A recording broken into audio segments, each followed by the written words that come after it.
নমস্কার বন্ধুরা, আমি আজকে বানাচ্ছি চিকেন কষা। তো চিকেনটাকে প্রথমেই সর্ষের তেল দিয়ে ভালো করে নুন হলুদ দিয়ে ভেজে নিয়েছি একদম সুন্দর করে। এটা আমার ফার্স্ট ভয়েস ওভার দিয়ে ভিডিও করা।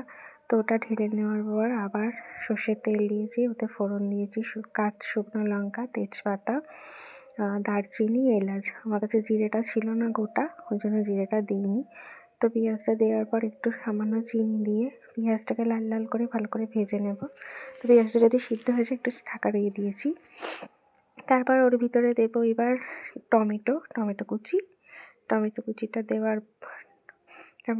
দেওয়ার পর ভালো করে ওটা নেড়ে চেড়ে নেব সুন্দর করে। ওটা টমেটোটাও যাতে সিদ্ধ হয়ে যায় ছোটো ছোটো করে করে নিলাম। তা দেখো একটা সুন্দর ফ্লেভার চলে এসছে। এরপরে দিলাম বাটা রসুন বাটা, আদা বাটা আর লঙ্কা বাটা সঙ্গে ওটা করার জন্য ভালো করে ওটা কষিয়ে নেব। আমি সামান্য নুন লবণ দিয়েছি, হলুদ আমি দিইনি।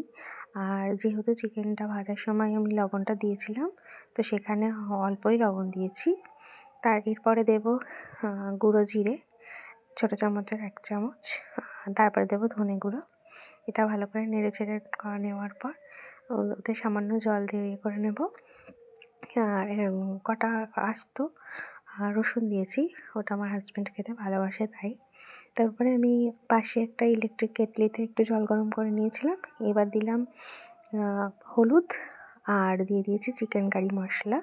তারপরে ওটা করে নাড়াচাড়া করে নিয়ে যে চিকেনটা ভেজে রেখেছিলাম আর চিকেনের ভিতর থেকে যে জল হয়েছিল ওটা দিয়েছি, সঙ্গে আলুটা দিয়ে দিয়েছি।